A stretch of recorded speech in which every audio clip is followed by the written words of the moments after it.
Hello students, today I am going to teach you statistics in plural sense and in singular sense.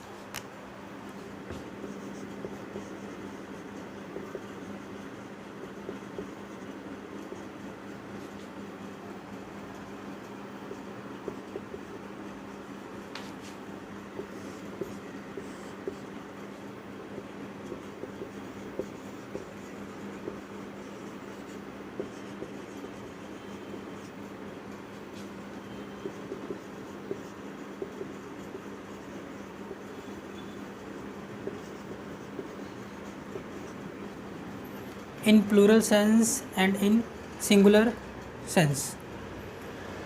तो सबसे पहले I am going to start with statistics in plural sense.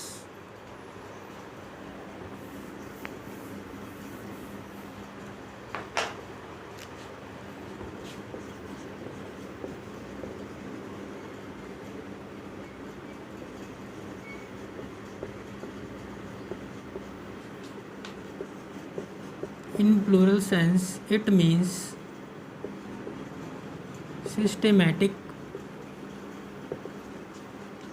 collection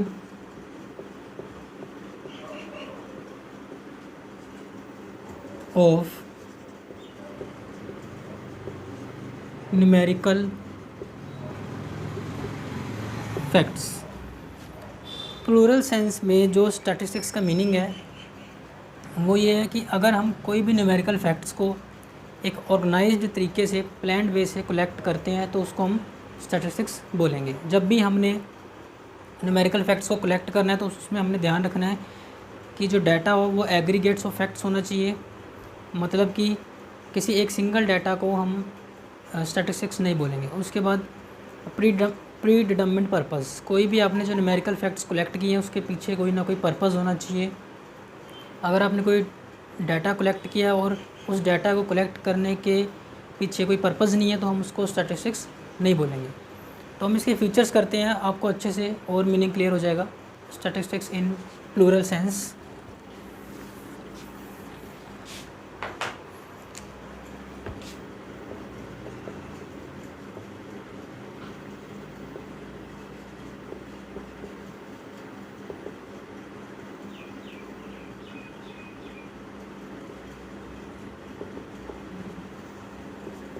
तो जो उसका first feature है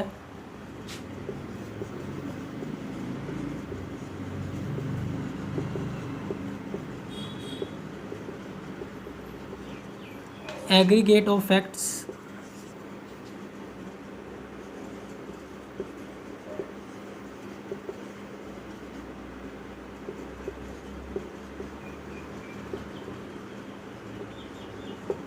numerically expressed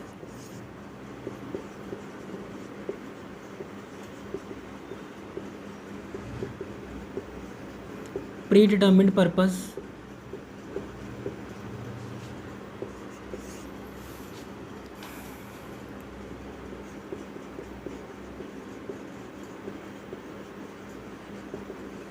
numerated and estimated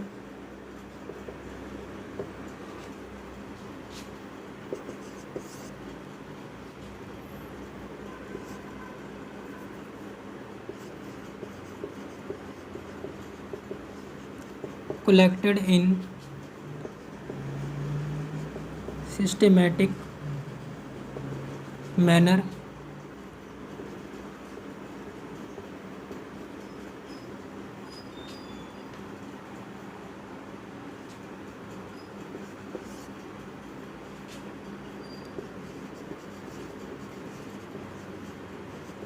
affected by multiplicity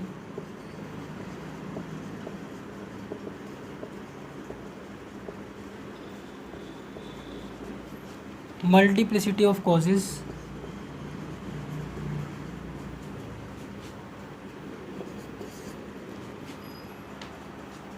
and seventh,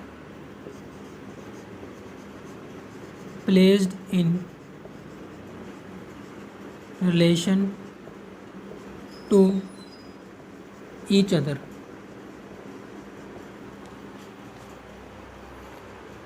तो सबसे पहले हमने फीचर्स करने हैं स्टैटिस्टिक्स के इन प्लूरल सेंस में।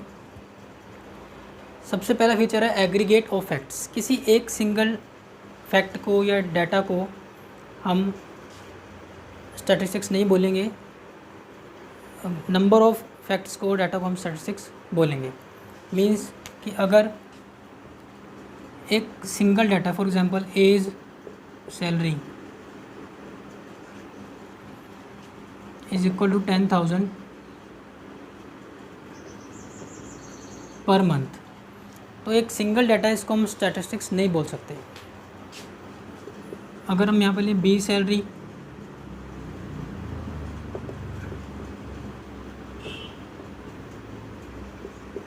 सी सैलरी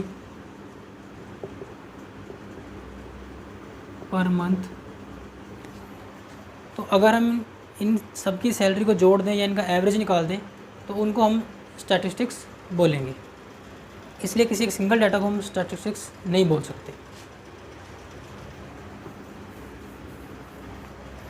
न्यूमेरिकली एक्सप्रेस्ड, अब जो स्टैटिस्टिक्स में हमने वही डाटा दिखाना है जो क्वांटिटेटिव नेचर का है, मींस जिसको हम काउंट कर सकते हैं, जिसको हम इजीली मेज़र कर सकते हैं। क्वालिटेटिव एस्पेक्ट है, जैसे किसी की ब्यूटी है, ऑनेस्टी है, किसी का हमने जो इंटेलिजेंसी लेवल है, इन सब किसी के स्किल्स हैं, इन चीज़ों को हम न्यूमेरिकली एक्सप्रेस नहीं कर सकते, तो इसलिए हम इनको स्टैटिस्टिक्स नहीं बोलेंगे। दैन उसके बाद है प्री डिटरमिन्ड पर्पज़।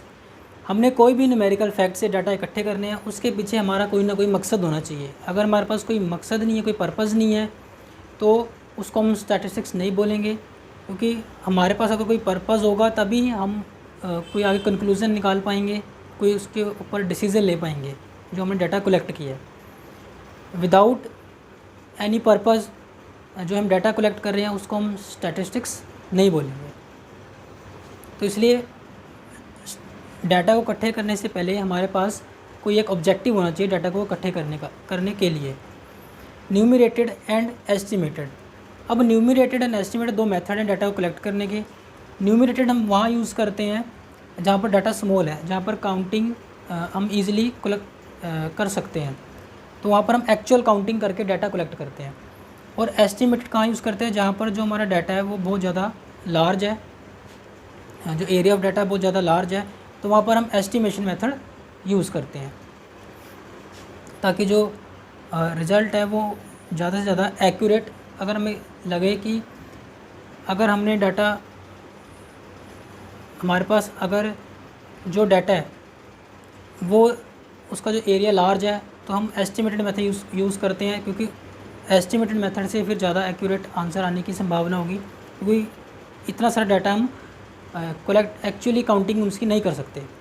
तो जब डाटा स्मॉल होता है तो हम न्यूमरेटेड मेथड यूज़ करते हैं, क्योंकि वहाँ पर हम एक्चुअल काउंटिंग कर सकते हैं। देन उसके बाद है fifth, collected in systematic manner. जो डाटा है हमने एक सिस्टमेटिक मैनर में कलेक्ट करना है, एक सिस्टम होना चाहिए, मतलब कि हमें प्रॉपर प्लानिंग करी होनी चाहिए, एक ऑर्गेनाइज्ड वे में, एक ऑर्गेनाइज्ड प्रोसेस के थ्रू हमने डाटा को कलेक्ट करना है। हमारे पास ट्रेंड इन्वेस्टिगेटर्स होने चाहिए ताकि डाटा को अच्छे से कलेक्ट किया जा सके और उसके ऊपर कोई कंक्लूज़न निकाला जा सके, उसके बेस पर डिसीजन लिया जा सके। Affected by multiplicity of causes, एक किसी भी न्यूमेरिकल फैक्ट्स को हम स्टैटिस्टिक्स तभी बोलेंगे कि अगर वो डाटा कई कारणों से अफेक्ट होता है, किसी एक कारण से नहीं। फॉर एग्जांपल जो रिज़ल्ट है 12th क्लास के स्टूडेंट्स का वो कई चीज़ों पे डिपेंड करता है, किसी एक फैक्टर पे डिपेंड नहीं करता। फॉर एग्जांपल टीचर के ऊपर डिपेंड करता है, उसके मेथड ऑफ टीचिंग के ऊपर डिपेंड करता है, प्रैक्टिकल परफॉर्मेंस ऑफ स्टूडेंट्स के ऊपर डिपेंड करता है, क्वेश्चन पेपर किस तरह से आते हैं या जो एग्ज़ाम में क्वेश्चन पेपर का किस तरह का पैटर्न है उसके ऊपर डिपेंड करता है। फिर इवैल्यूएशन जिस तरह एग्ज़ामिनेशन बोर्ड में होती है, उन सारी चीज़ें एक क्लास के रिज़ल्ट को अफेक्ट करती हैं। तो इसलिए उन्हीं न्यूमेरिकल फैक्ट्स को या डाटा को हम स्टैटिस्टिक्स बोलेंगे जो किसी एक फैक्टर से अफेक्ट नहीं होते, एक से ज़्यादा फैक्टर से अफेक्ट होते हैं। Then placed in relation to each other, अब स्टैटिस्टिक्स उन्हीं न्यूमेरिकल फैक्ट्स को बोलेंगे कि जो हमने डाटा कलेक्ट किया है, ये जो हमने फैक्ट्स कलेक्ट किए हैं, अगर हम उस डाटा को किसी दूसरे डाटा से कंपेयर कर सकें, मतलब कि जो डाटा हमने कलेक्ट किया है वो कंपेरेबल होना चाहिए कि अगर हम किसी दूसरे डाटा से कंपेयर करके कुछ कंक्लूज़न निकालना चाहते हैं, कुछ रिजल्ट निकालना चाहते हैं, तो हम ईज़िली कंपेयर उसको कर सकें। तो ये हमने फीचर्स कर लिए इन प्लूरल सेंस स्टैटिस्टिक्स के। आई होप कि आपको अच्छे से समझ में आ गए होंगे।